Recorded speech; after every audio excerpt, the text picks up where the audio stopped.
HOA made one porch their school bus stop without consent, coverage, or warning. When juice boxes turned to property damage and silence became slander, the trespass wasn't just physical, it was legal. What began as a favor ended with HOA reported for endangering minors, and one homeowner rewriting the rules from the front steps. Before we deep dive into this interesting story, subscribe to our channel and tell us where are you watching from. Share in the comments below. I remember the knock like it happened 5 minutes ago. It was a crisp Monday morning, early spring, that part of the year when the air hasn't decided if it's done biting yet. I was 2 sips into my coffee, email open, ready to start the day in the quiet rhythm I'd built since I started working from home. My home was my bubble, clean, quiet, consistent. That knock broke something. I opened the door to find Marla, the HOA president, standing there in a tailored blazer, the same shade of pastel beige as her constant expression, courteous, composed, and carefully hollow.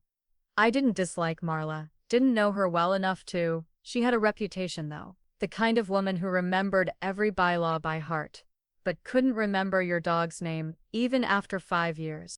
A stickler, but polite. "Good morning," she chirped, clipboard in hand like it was fused to her arm.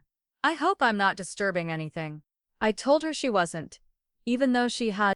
We've run into a bit of a hiccup with the school bus pickup point. The sidewalk on Sycamore is under renovation, and the city says it's not safe for kids to gather there. She smiled, tight, political. "Just for a few weeks, we're relocating the pickup to your porch. It's the most central and safest option. Just a quick in and out in the mornings." I blinked. "My porch?" She nodded like she'd asked permission, though I realized later she hadn't. "Only from 7:15 to 7:35, Monday through Friday. Shouldn't be any trouble at all." I should have said no, asked more questions, challenged the assumption. But I was half awake, and the way she framed it, temporary. Community, just the kids, it felt petty to argue, so I nodded. "Yeah, sure, I guess that's fine." The next morning, at 7:11 a.m., the first 2 kids showed up. Then 3 more. Then 2 minivans pulled up like coordinated clockwork, unloading children with oversized backpacks, juice boxes, and enough energy to fuel a generator. There were 12 of them in total. Loud, restless, stepping on my flower beds, leaning against my railing. Someone dropped a granola bar, another spilled juice on my welcome mat. I watched through the window, coffee cooling in my hand, as my porch became Grand Central Station for 3rd graders. I told myself it was a fluke. First day chaos. Tomorrow would be smoother. It wasn't. By Thursday, someone had snapped one of my potted plants clean in half. I found crumpled snack wrappers in my rose bushes. My doorbell rang 3 times, for the bathroom. For a dropped toy, for no reason at all. One kid smacked his lunchbox on the hood of my car hard enough to leave a scuff. I stepped outside to say something, but the parents were already driving off, and the kids, well, they were just being kids, right?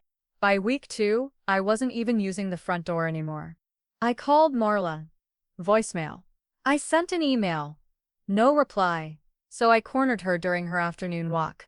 The one she took with a matching set of 5-pound hand weights swinging at her sides like pendulums of self-control. She smiled as I approached, but I could see her brace herself. "Hey Marla," I said. "We need to talk about the kids. It's gotten a little out of hand." Her smile stayed fixed. "Oh?" "I haven't heard any complaints." "Well, I'm complaining. My planters are destroyed. There's garbage all over my porch. A kid scratched my car yesterday." She let out a light, dismissive laugh. "They're children, Paul." "We can't bubble wrap the world. It's only temporary, remember? Temporary doesn't mean lawless." Her smile thinned. "Look, I understand you work from home and value your space, but this is about community safety. Your property is the most logical pickup point, and frankly, everyone else has been very supportive. I'd hate for people to think you're, not a team player." It wasn't a threat, not exactly, but it was enough to make my skin crawl. That night, I sat on the edge of my bed, lights off, wondering how I'd gotten here, how my quiet life had been hijacked by a favor I never truly agreed to. I looked out the window at my porch, now a staging ground for someone else's plan, and I realized something important. This wasn't temporary. Not for Marla. Not unless I made it so. And that's when the quiet stopped being comfortable. It started feeling like a prelude to war. A few parents in the room nodded, arms crossed. Someone behind me muttered, "Some people just don't like kids." That was the night the air in the neighborhood changed. The next morning, one of the moms parked across my driveway for 5 full minutes while she scrolled on her phone. When I tapped on her window to ask her to move, she just smiled and said, "Just waiting for the bus. You should be used to that by now."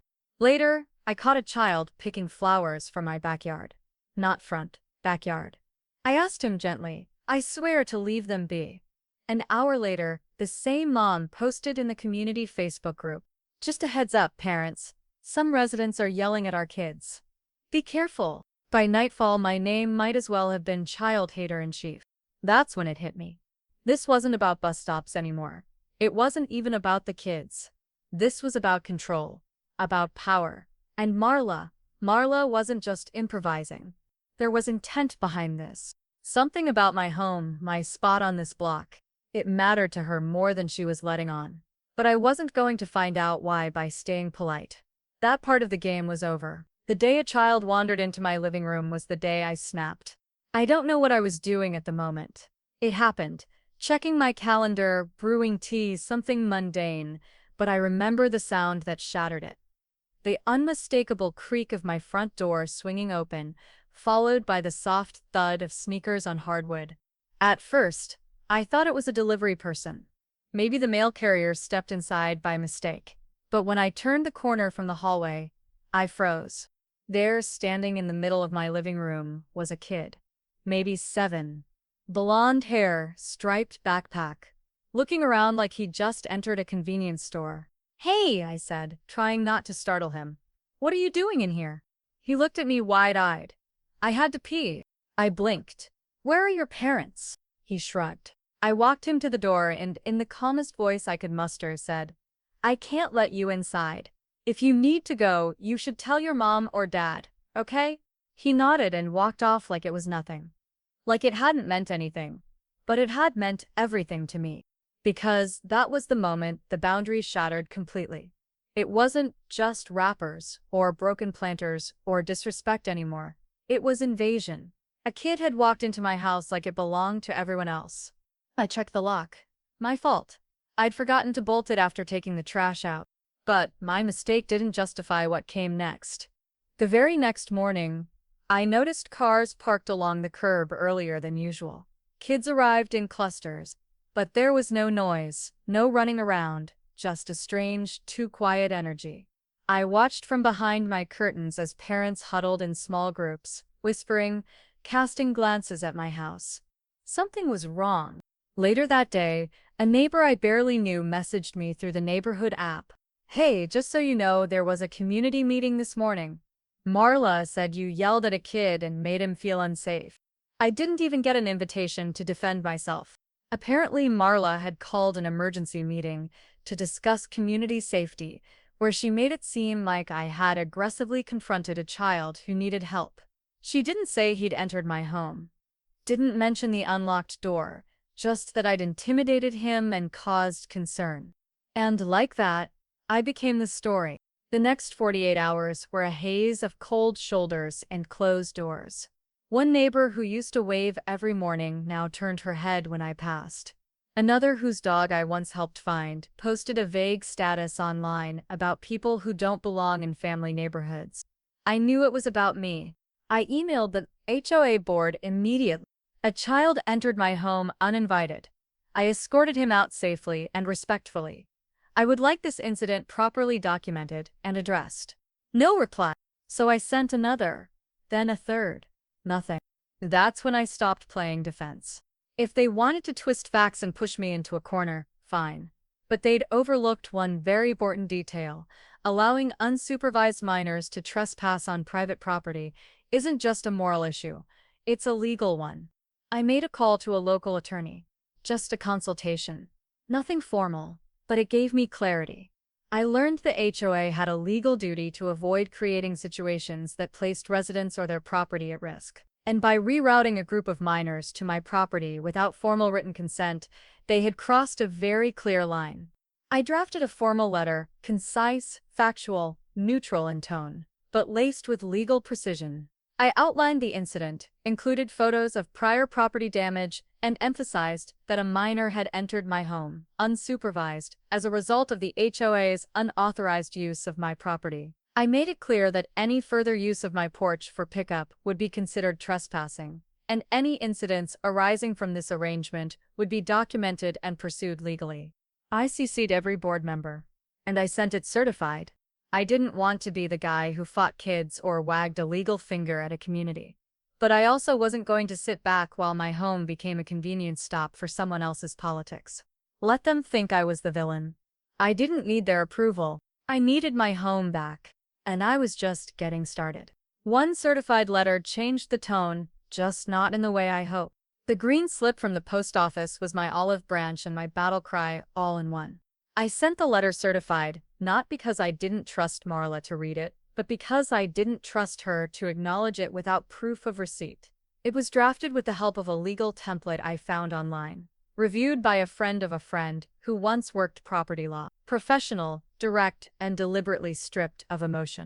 It stated, plainly, that the use of my private property for the daily congregation of minor children, without written consent or safety oversight, violated local trespass ordinances, and could result in civil liability for any injuries or property damage. I emphasized the risk exposure the HOA was placing on the community, and made it clear that if the practice continued, I would consider it willful negligence on their part. I didn't threaten a lawsuit. I didn't have to. Marla signed for it at 9:42 a.m. on a Tuesday.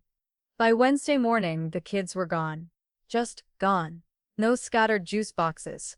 No trampoline footsteps across my mulch. No parents parked on the curb like they owned the easement. My porch, for the first time in nearly a month, was silent. And it should have felt like a win, should have been a relief. Instead, it felt like the calm after a hurricane. Still. Heavy. Wrong. 2 days passed with no word, no meetings, no gossip. But then, like clockwork, the pendulum swung back. Friday afternoon, I found the first letter in my mailbox. It was absurd. My fence had a single-inch-long scuff from a wheelbarrow I hadn't used since winter. A stretch to call it chipping. But fine. Monday morning, another envelope. It didn't. I measured it. Twice. Then came the third. My mailbox, the same one that had stood untouched for 8 years, was now suddenly a problem. And a fine print on each notice made it clear that non-compliance could result in monetary penalties and further action by the board. That's when I realized Marla hadn't surrendered. She had simply shifted tactics. She was retaliating not with gossip or community whispers, but with bylaws and bureaucracy, weaponizing the rulebook like it was a legal sniper rifle. So I documented everything. I took date-stamped photos of my lawn, my fence, my mailbox. I saved every envelope. I made a spreadsheet, color-coded. I even installed a motion sensor camera to monitor my porch, just in case the kids magically reappeared or anything else accidentally happened to my property. And then one night, unable to sleep, I started digging. I wanted to understand why this was so personal for her. Why she wasn't just ignoring me, but actively trying to ruin my peace.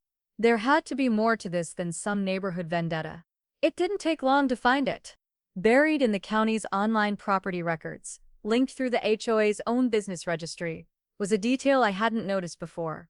Marla owned a rental property 2 streets over, a modest 2-bedroom on the edge of our HOA boundary, and right in front of that property was one of the designated but rarely used official bus stops. Suddenly it clicked. If the bus stop returned to its original location, or worse, if the school district designated her property's SERB as the new official pickup spot, it would mean increased noise, foot traffic, congestion, all things that would lower the value of her rental. But using my porch, neatly tucked into the heart of the neighborhood, had been the perfect buffer. It kept her tenants happy and her bottom line untouched. And to make it all happen, she'd used her title, her influence, and a few parents desperate for convenience to force a temporary solution that was never going to be temporary. And one more thing, among the list of emergency contact forms for the children who had been gathering on my porch, posted carelessly on the school's public site before they tightened privacy controls, was a familiar last name. One of the kids was her niece. This had never been about community. This was about Marla protecting her own interests, using kids' convenience and public perception as tools. I was just the collateral damage. But now I had something she didn't expect: leverage. And I wasn't going to waste it. I thought I was doing a favor. Turns out, I was helping her win votes. There's something deeply unnerving about realizing you've been cast in someone else's story as the villain and you didn't even get a script. The cease and desist letter may have silenced the kids. But it didn't silence her. In fact, I started hearing more about Marla in the days that followed than I had in the 5 years I'd lived here. I wasn't looking for gossip. I just couldn't avoid it. Little things, whispered at the mailbox, murmured on walks, buried in chat threads, I still had access to despite being socially radioactive. Turns out, the Porch bus stop, it wasn't just a workaround for the city's sidewalk construction. It was a political move. Marla had been facing pressure leading up to her HOA re-election. She'd pushed unpopular pet restrictions, enforced parking limitations selectively, and was starting to feel the community's slip. So, when the sidewalk closure happened, she saw an opportunity, a gesture, something she could offer the parent crowd to win back favor. Creative solutions, she called it in her campaign blurb. Turning challenges into community opportunities, she even mentioned the makeshift pickup zone in her election email. Thanks to thoughtful collaboration with local residents, we've ensured our children stay safe during bus transitions. She never named me. She didn't have to. I wasn't part of the collaboration. I was just the prop. I showed up to the next board meeting, not out of hope, but necessity. I needed to see her face. I needed to look into the eyes of someone who could distort reality so effortlessly. The meeting was packed. Parents, retirees, the usual suspects. Marla stood at the front like a politician mid-victory lap. Perfect hair, pleasant voice, posture like she'd been sculpted from municipal marble. When the floor opened for questions, I stood. I'd like to address the board about the use of my property as a bus stop, I said. Calm, controlled. Marla smiled. Paul, I believe we've already resolved that situation, haven't we? You resolved it by quietly withdrawing the children, I replied, after a formal legal warning. But that doesn't change the fact that the board never received my consent, never offered protection or coverage for liability, and used the arrangement as part of your campaign narrative. The room shifted. Marla didn't blink. Paul, I understand this has been a difficult adjustment for you, but your tone right now is a little concerning. And frankly, the way you've been photographing children. I've only ever photographed damage to my property, I snapped, and I documented timestamps and events to protect myself, not invade anyone's privacy. But the damage was done. Someone in the back muttered, creepy. A woman near the front crossed her arms and glared like I'd confessed to something unspeakable. Marla didn't accuse. She didn't need to. She just let the room react. And that was her true talent. She weaponized implication. My porch had become a battleground, but now my reputation was the casualty. I walked out before the meeting ended. Didn't trust myself to stay civil much longer. Back home, I poured a drink, stared at the front steps, and for the first time since this whole thing began, I seriously considered selling the house, just walking away, letting them win. But I'm not wired for surrender. Instead, I went back to the documents. Late at night, lit by the cold glow of my monitor, I dug deeper, not into HOA bylaws this time, but Marla's real estate history. What I found stopped me cold. 3 years ago, Marla acquired a small parcel of land adjacent to the HOA boundary line. Not just any parcel, a previously contested strip that had once been proposed as a public bus stop expansion site. A project the city had shelved due to community complaints spearheaded by none other than Marla herself, citing property devaluation risk. That land, while technically outside the HOA's jurisdiction, would have been a perfect candidate for the relocated bus stop if the project ever resurfaced. Unless she had a better idea, shift the kids temporarily, make it seem like a neighbor volunteered, buy goodwill, win the election, and quietly maintain the value of her investment. I wasn't just an inconvenience. I was a diversion. And now I had the full picture. Marla had played me like a pawn. But pawns, when they reach the other side of the board, don't stay pawns for long. The rule they forgot I could read and use. I found the clause at 2:17 a.m., wedged between budget approval procedures and architectural oversight exceptions, in a document no one had updated since 19.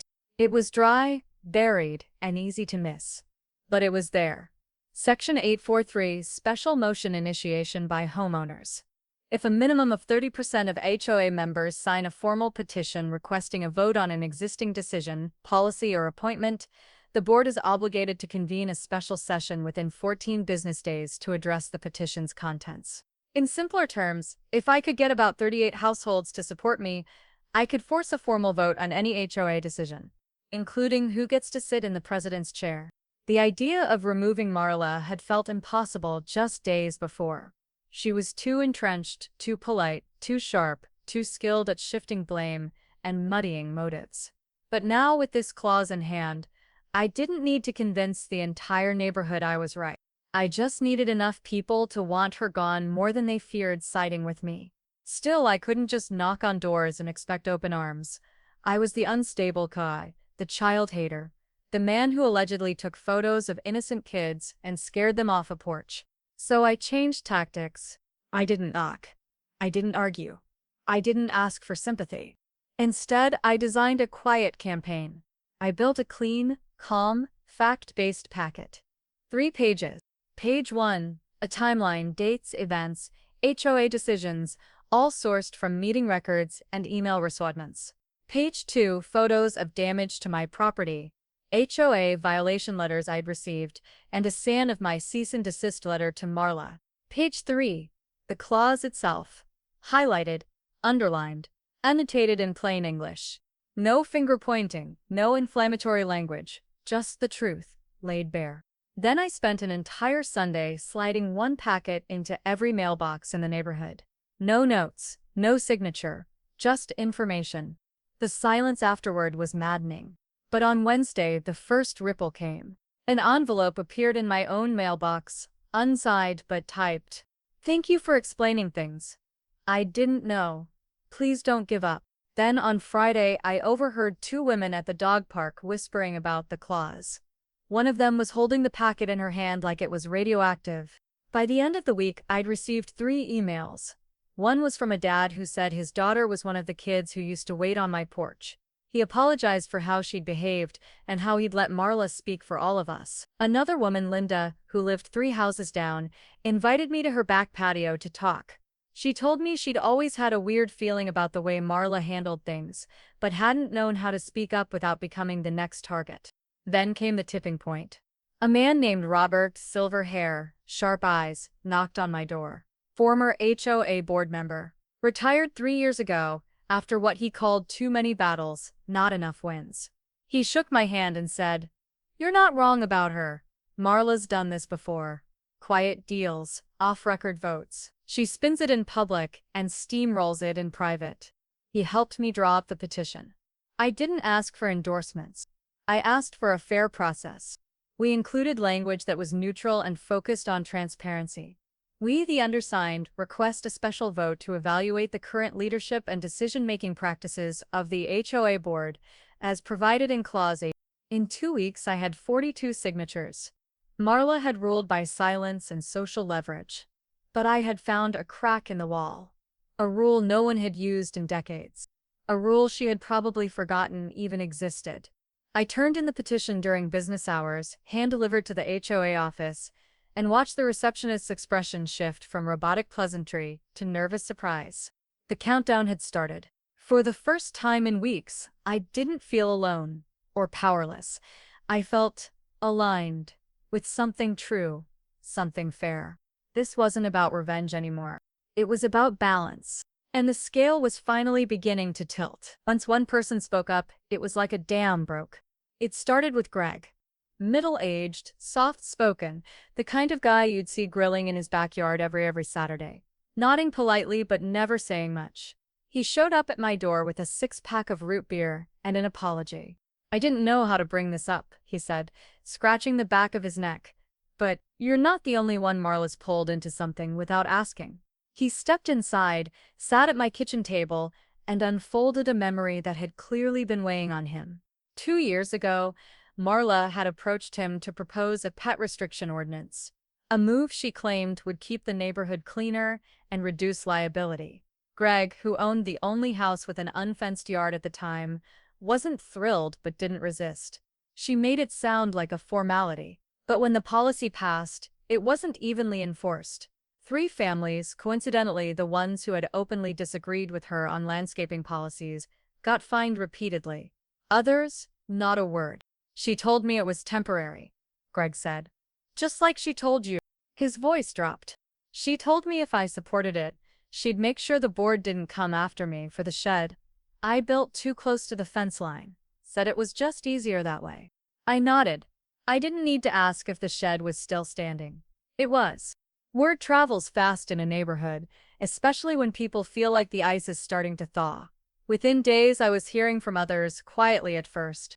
A woman 2 blocks over who'd been fined 3 times in 1 month for excessive porch clutter, though all she had was a bench and 2 potted plants.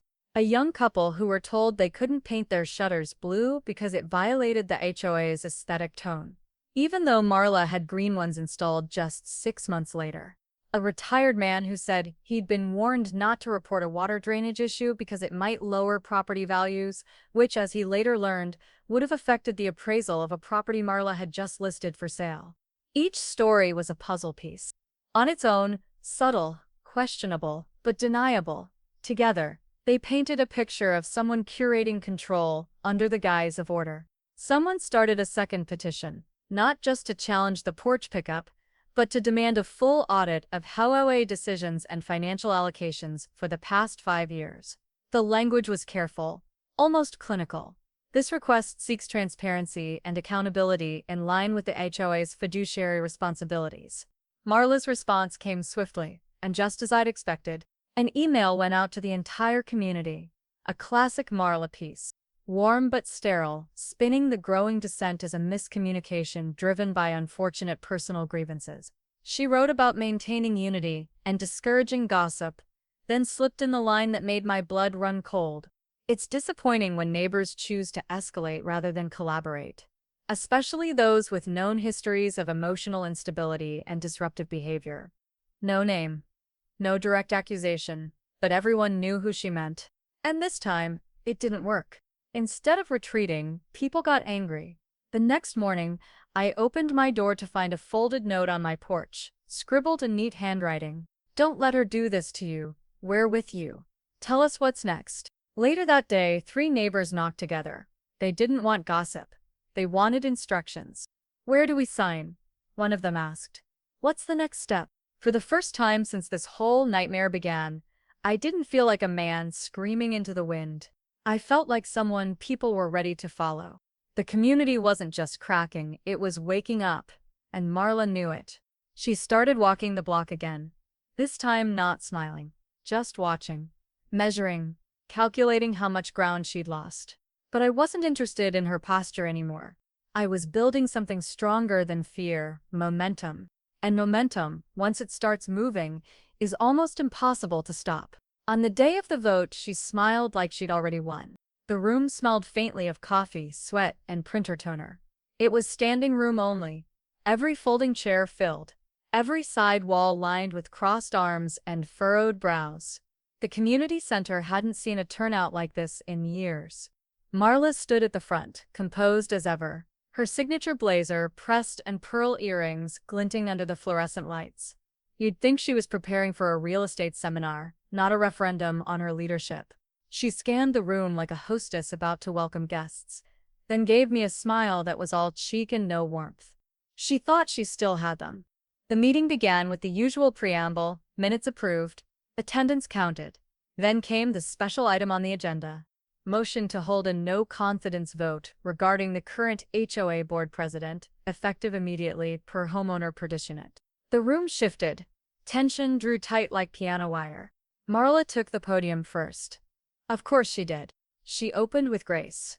We've all been through a trying few weeks. Misunderstandings, frustrations. I've served this neighborhood for nearly a decade, always with one goal in mind: safety, order, and unity. Applause. Scattered, polite. She continued. I understand that change can feel threatening. And when emotions run high, it's easy to assign blame. But I ask no. I urge you to think about what's best for the community, not just what satisfies personal grievances. She made a soft gesture toward the back of the room, not directly at me, but enough. It was a tight political speech, rhetoric polished to a fine gloss. And for a second, I felt the old anxiety rise. What if she still had them? But then something shifted. A woman in the third row stood up. Her name was Dana, mother of two, one of the original Porch parents. She cleared her throat. I supported Marla, she said. At first, but I didn't know the full story. And when I tried to ask questions, I was told I was being divisive. I was fined for a fence I'd had for 4 years with no issue. I love this community, but I don't love how silence is rewarded and dissent is punished. Another stood, then another. One had printouts, emails where Marla had approved policy changes without full board votes. One read aloud from HOA bylaws, highlighting skipped procedures. One showed before and after photos of mailbox citations that had been selectively enforced. And finally, they looked to me. I stood slowly. My voice didn't shake. I didn't come here to win, I said. I came here to live in peace, to enjoy my home, to be part of something healthy. I held up the photos, wrappers, broken pots, the letter I'd sent, the violations that followed. I showed the timeline, the parcel Marla owned, the meeting records that didn't match the public summaries. She used my porch as a campaign tool, I said. When I objected, she used the HOA to punish me. This isn't about one man and a group of kids. It's about a culture of control disguised as community, and it has to stop. No applause, just silence. Then the vote began. Paper ballots dropped into a locked box, counted by 2 neutral homeowners and a representative from the property management company.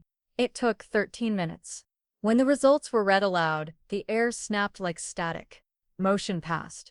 62 in favor, 19 against. Marla Hastings is hereby removed as board president, effective immediately. An interim committee will be appointed pending elections. I didn't look at her. Not immediately. But when I finally did, her face was pale and still. Her smile had gone brittle at the edges. She gathered her things with a quiet dignity that didn't quite mask the loss. No words. No acknowledgement. She walked out before the applause began. I left not long after. Back home, the porch was still. The kind of still that doesn't just mark silence, but signals closure. As I leaned against the doorframe, a kid on a bike coasted by. He looked up, recognized me, and waved. I waved back. It wasn't vindication I felt. Or pride. It was breath. It was space. It was mine again. For the first time in months, the front of my house didn't feel like a battleground. It felt like home. I started off wanting silence. I ended up finding a voice. There's a different kind of quiet now.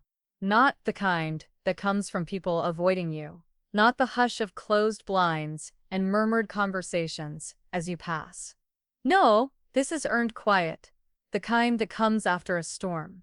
After something has broken and mended in a stronger shape. The porch is mine again. The same boards, the same railing, though I've since restained it and swapped out the planter boxes. The damage has been undone, but the space feels new, reclaimed. Sometimes I sit out there with coffee in hand, and nothing but the sound of wind brushing through hedges. And I think about how fragile peace is, how easily it can be rented out, piece by piece, until there's nothing left to call your own. After the vote, the new interim board moved quickly. They reviewed policy changes from the last 3 years. They invited public comment, real comment this time. They opened the books and found patterns. Fines levied inconsistently. Citations that aligned too neatly with Marla's personal spats. Expenditures signed off without documentation. Within weeks, several fines were rescinded. Refunds were quietly issued. Apologies, too. Not from Marla, she disappeared from the HOA circles completely, but from her enablers, the ones who hadn't realized how far things had drifted until the tide pulled back. The board invited me to join one of their neighborhood improvement committees. You've got a voice people listen to now, one of them said. I thanked them and declined. I don't want to rule. I don't want power. That's not why I stood up. I stood up because I was tired of being told to shrink into silence while someone else rewrote the story of my own home. I stood up because I was tired of being used, reframed, and discarded. I stood up because at some point the line between a small favor and a full invasion blurred, and I decided to redraw it. But I also gained something I never expected. Community. Not the curated kind Marla used to advertise. The HOA newsletters with stock photo smiles and block party flyers no one ever read. But real community, the kind built in small moments. A nod from a neighbor who once believed the worst of me. A fresh-baked pie left on my doorstep with a note that said, "Glad you're still here." There's a strange camaraderie in shared truth. We all watched the same illusions break, and in the absence of someone dictating the narrative, people started telling their own stories. Families started connecting in ways that weren't managed or micromanaged. One woman told me she'd finally spoken to her neighbor after years of just waving. Funny how it took a fight to find each other, she'd said. It still rattles me sometimes, how quickly it all escalated, how something so innocent, a knock on the door, a temporary favor became a layered web of manipulation, reputation, and control. But that's the lesson, isn't it? Power doesn't always show up with flashing lights and locked gates. Sometimes it shows up with a smile and a clipboard. It asks nicely, it calls it community, and before you know it, you're a character in someone else's play. But if you stay quiet, you stay cast. So I spoke, not loudly, not out of rage, just clearly. And when I did, others realized they could too. My porch may look the same as it did before all this began, but it carries more weight now. It reminds me that peace isn't passive. It's something you protect, and your voice, it's not just for emergencies. It's for drawing lines, for planting flags, for saying, this far, no further. I didn't want to become the guy who stood up at meetings or started petitions. I didn't want a crusade. I just wanted to drink my coffee in peace. But sometimes, peace comes only after the fire. And when it does, it tastes a little sweeter. Especially on a quiet porch you can finally call your own. Ever had your peace hijacked by a smile and a clipboard? This was just one porch. Imagine what's happening behind the rest. Real stories, real power plays, real people who said enough. Stick around because the next neighborhood storm is already brewing. And trust us, you'll want a front row seat for that one.